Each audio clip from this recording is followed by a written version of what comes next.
So what is your favorite commander, or what card do you want to build a commander out? Welcome to MTG Tuesday's tips and tricks. And maybe you're here looking and be like, I want to play commander. I'm trying to learn how to play commander.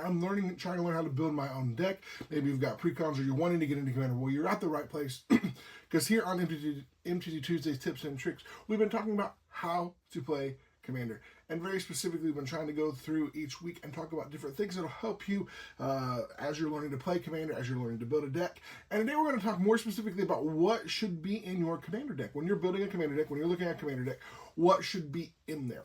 A lot of times the easiest thing I tell people is, if you're wanting to get into commander, go ahead and pick up a pre-constructed deck, a precon, because it's going to have most of everything you need in there. You don't have to worry about having to build it. But if you're building a deck from scratch, you kind of want to look at it and be like, okay, what do I need in this deck? What kind of things are we looking for? I just want to give a little more breakdown of it. And again, it varies deck by deck depending on what your commander does, what your deck wants to do. But the most important thing when you're building a deck, you choose your commander. Now you want to pick your lands. Lands are very, very important. And typically you want 34 to 38 lands, sometimes even up to 40 lands if you're running more like a landfall heavy deck, or you have very high mana cost creatures you're trying to cast. You want something along those lines. You can run a little bit lower if you run like dual face cards. Dual face cards are cards that have one side is a land and one side is a spell or a creature or something like that. You can get away with running a few fewer lands because you got some extra lands. Technically, at worst case scenario, you can use those as lands if you need them. But I would recommend staying around the 34 to 38 range, depending on the deck, depending on what you're trying to do. That is the most important part. Make sure you have the right amount of lands. The next thing you look at, you want to look at your commander, see what it's doing. But at the same time, you also want to be like, okay, I've got to get a way to get my commander cast, and then I've got to get a way to get my spells cast. So not only are you drawing lands each turn and needing to put lands on the battlefield, you need to ramp. Now, if you run a deck that has any green in it, you're set, because there's so much ramp. The cards that basically say, go find a land in this deck. If you're playing any other color and it doesn't have green, you don't have green in your combinations, you're going to have to be a little more tricky how you do. There are different cards, like white has some different cards that let you go get stuff. Every deck has certain ways to get around it and get lands and stuff like that, but for most part, with white, you have some other ways to get lands if you're behind. Green is basically best. Outside of that, you basically are going to be running a lot of mana rocks or mana dorks. What is a mana dork? A mana dork is a creature that taps for mana. And so you can run those in decks. There's lots of them that you can run. Again, green has the most, but there are other colors that you can run them in. And then mana rocks are your artifacts that tap for mana. And you want to try, when you're first starting out, you may not be able to, but you want to try to keep your mana rocks between 2 and 3 mana. 1, 2, and 3. When you get higher up 0, there's a lot of 0 cost ones, but those are very expensive, and typically you're not going to play those in a more casual format. Your 1 mana is going to be like Soul Ring, and I believe there might be 1 or 2 others that are there, but they enter tapped or whatever. Or ways to go get lands. There are some ways to do that. There are some cards that allow you to go get artifacts that you sack to go get lands. You can run those as well. 2 mana, you're going to run your talismans. You're going to run your signets.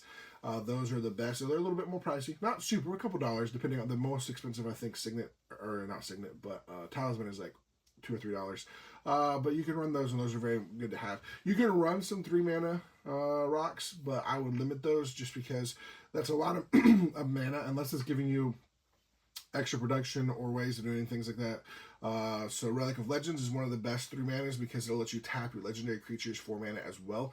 And so that is one that I would recommend running. You can run Command, a Commander Smear is like one of the most popular ones. It comes up with every deck.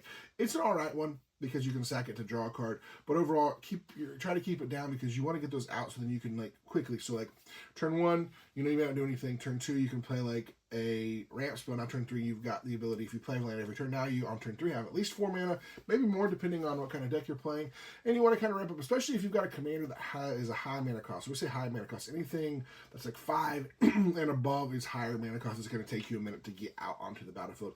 You want to run in your deck between 8 to 10 forms of ramp to get you to where you can cast your spells. That's also very, very, very important.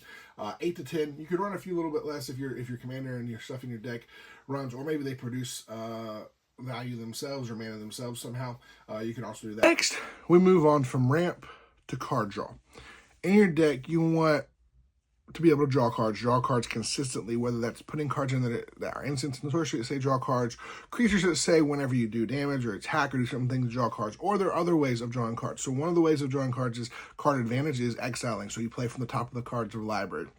You exile them and you may play them this turn or until your next turn. So those are all important. Those are things that you need, and you need 5 to 10, sometimes more depending on what your commander wants to do. That is important. Card draw will win you games, because if not, you're going to just stop top decking and you need to ways to draw cards. So as you're looking at your deck, you want 5 to 10 ways, 10 to 15, honestly, more than likely, of drawing cards. Unless your commander has ways of drawing cards, draw that. Next, you want targeted removal. Targeted removal is things that say, okay, remove target creature, destroy target enchantment, destroy target land, destroy target non-land permanent, and even counter spells. I would run 5 to 10 of those in your deck, depending on what you're doing.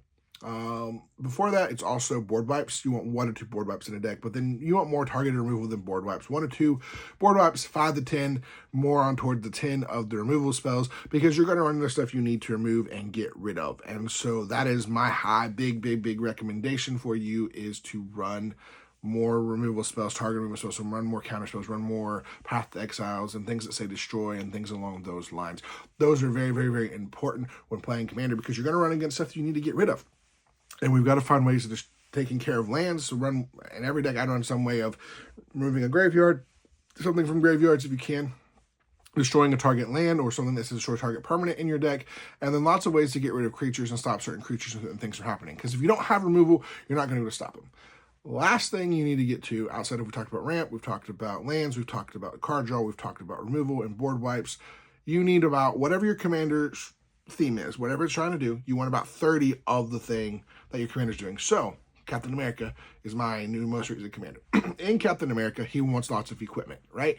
So I have about 25 to 30 equipment in there, roughly, maybe a few less equipment, and then ways that go along with equipment, things that create equipment, things that attach equipment from one creature to another, ways to do so. So there's around 30 or more things, because 30 is the base. Sometimes you can have more. And guess what? Some of those things can overlap. So some of these things that go along with what your commander does can go along with the ramp. They can go along with the removal. They can go along with lots of different things. Your card draw, as long as it's hitting in what your commander wants to do, get about 30 of it in the deck, because if not, your deck is not going to function as well. You know, a lot of times your commander, so there's a green commander that basically wants, wants basic creatures in it. So, and it's just mono green. So what you want in that deck is some ramps and lots of just vanilla creatures that have no abilities, because it pumps them, makes them bigger. And then you want ways to pump those creatures up, so that includes part of your 30 things that your commander wants to do. And every deck is different. So if you have like a life gain deck, you want different ways of doing life gain. So you want about 30 ways of gaining life, whether it's from creatures, whether it's from, Authority of the Consoles, things like that say, this or that. You gain life, target opponent loses life. You want that in your deck, and that varies it up. You look at your deck overall, and it's going to take time. And as you play the deck, you'll learn, okay, I need more of this or less of this. Maybe I need more card draw now. Maybe I need more ramp or less ramp. And as you figure it out, you're like, okay, and you can start smoothing the deck out as you play it. As you go along, you learn the deck and learn to play better. And that overall is how to roughly what should be in a commander deck. Again, I'm sorry I shortened it. I had a little bit longer of a video, but somehow I'm having technical difficulties sometimes with my video recording and it cutting off, and then I have to go back and re-record. So that is an overview of what should be in your deck. If you are working on building a deck right now and you need help, you're curious about what you should put in it, feel free to reach out. We'd love to talk to you about what's going in your deck, how we can help you. I'm planning to do some more deck tech reviews here in the near future. Some of the decks I built, what's in it, and how you could build it, things that you could add or take away from decks as well. I would love to do a series where people reach out to me and say, hey, I want to build this commander, help me. And I would love to sit down and make videos about that. We hope this helps you. We're going to continue this series for a few more weeks about some other basic things in Commander that we want to go over. Well, thank you guys so much for being here, and as always, we'll see you next time.